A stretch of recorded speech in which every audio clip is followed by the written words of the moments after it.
दूर पटरी के किनारे उसे लाल कपड़े पहने एक महिला बेहोश पड़ी मिलती है। वह चलती ट्रेन से गिरी है या उसे धक्का दिया गया है, यह स्पष्ट नहीं है, लेकिन उस बंजर भूमि पर किसी इंसान का मिलना किसी चमत्कार से कम नहीं है। रघु उसे उठाकर अपनी झोपड़ी में लाता है और एक टूटी फूटी चारपाई पर लिटा देता है। वह अपनी टूटी फूटी दवाइयों से उसकी मरहम पट्टी करता है। जब वह स्त्री होश में आती है तो वह पहले तो डरी हुई, सहमी हुई दिखती है। वह तुरंत वहां से जाने की कोशिश करती है, लेकिन निर्जीव रेगिस्तान की तपती धूप में वह लड़खड़ा कर गिर पड़ती है। रघु उसे फिर से सहारा देता है। उस वीराने में कोई और आश्रय न देखकर वह रात के लिए रुकने को तैयार हो जाती है। अगली सुबह रघु जब रेल अधिकारियों को सूचित करने की बात करता है तो वह तुरंत मना कर देती है। वह अपना नाम चैताली बताती है, एक मनोचिकित्सक जो अपने पति से भाग रही है। चैताली रघु को अपने डरावने अतीत की परतें खोलकर बताती है। वह कहती है कि वह एक सफल मनोचिकित्सक थी। उसका पति जिंचो उसके पास अपनी पहली पत्नी की आत्महत्या के बाद थेरेपी के लिए आया था। थेरेपी के दौरान वे दोनों प्यार में पड़ गए और उन्होंने शादी कर ली। लेकिन शादी के कुछ ही समय बाद चैताली को पता चला कि जिचो नशे का आदी है और उसका व्यवहार हिंसक होता जा रहा है। हालात इतने बिगड़ गए कि जिचो को एक मानसिक अस्पताल में भर्ती कराना पड़ा। एक रात जिचो अस्पताल की मेट्रन को मारकर भाग गया। चैताली उस रात उसके निजी डायरी पढ़ रही थी, जिसमें एक खौफनाक सच दर्ज था। जिचो ने ही अपनी पहली पत्नी की हत्या की थी और उसे आत्महत्या का रूप दिया था। सच जानने के बाद चैताली पूरी तरह टूट गई। उसे पता चला कि वह एक हत्यारे के साथ रह रही है। जिचो जब वापस आया तो उसने चैताली को डायरी पढ़ते हुए पकड़ लिया। दोनों भागने लगे, लेकिन जब वे ट्रेन में थे, चैताली ने खुद को बचाने के लिए चलती ट्रेन से छलांग लगा दी और इसी तरह वह इस वीराने में रघु के पास आ पहुंची। चैताली की कहानी सुनते हुए रघु की आंखों में सहानुभूति और संबंध का भाव गहरा होता जाता है। दोनों की कहानियां अलग है, पर उनमें एक अजीब सा एकांत और दर्द समान है। चैताली के आने से रघु का जीवन बदल जाता है। वह पहली बार अपनी तन्हाई से बाहर निकलता महसूस करता है। वह भी चैताली को अपनी कहानी सुनाता है, जिसे वह मानता है कि किस्मत ने उसे यहाँ भेजा है। रघु बताता है कि कैसे वह अपनी माँ की इच्छा पूरी करने के लिए एक अरेंज मैरिज में बंध गया था। उसकी पत्नी ने एक आदमी को अपना चचेरा भाई बताकर उनके घर रहने के लिए बुलाया। 2 साल में रघु के 2 बच्चे हुए। फिर वह अस्पताल गया। वहां एक मामूली सी जांच ने उसकी दुनिया हिला दी।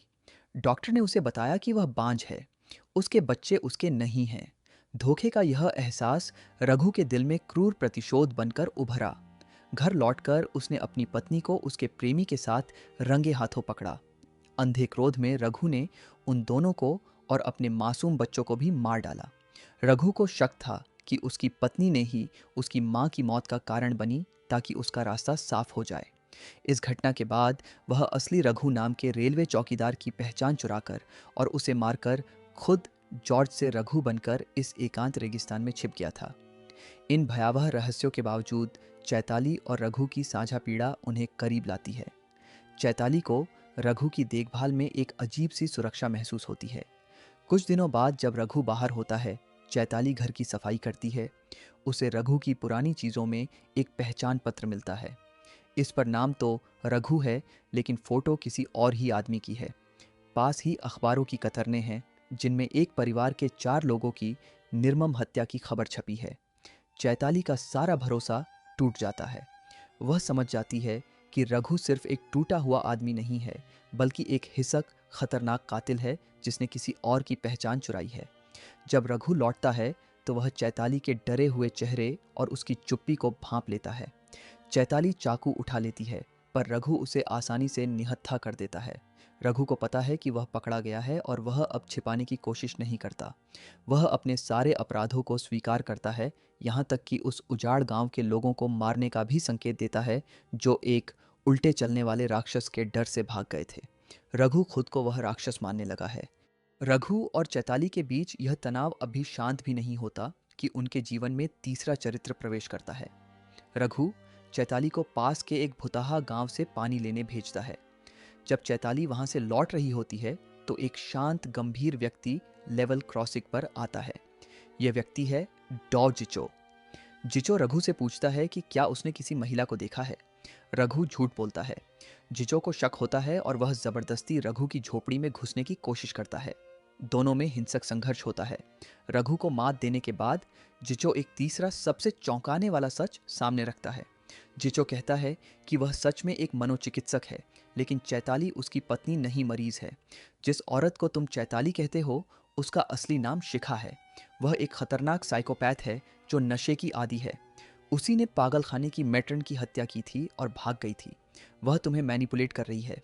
वह एक झूठी है और वह तुम्हें मार डालेगी। रघु पूरी तरह से भ्रमित हो जाता है।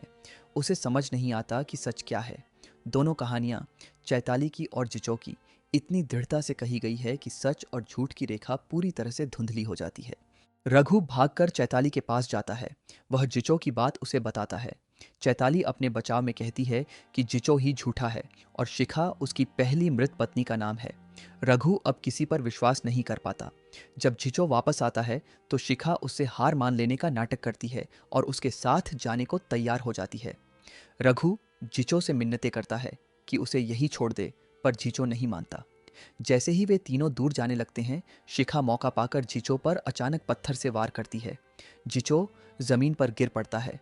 रघु, जो शिखा के पक्ष में है और उस पर विश्वास बनाए रखना चाहता है, बिना सोचे समझे जिचो को फावड़े से तब तक मारता है जब तक वह मर नहीं जाता।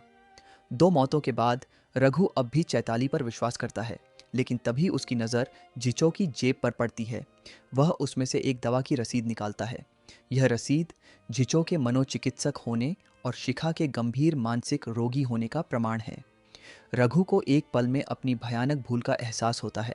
शिखा ही झूठी थी और उसने रघु को अपनी जालसाजी में फंसाकर एक और खून करवा दिया था।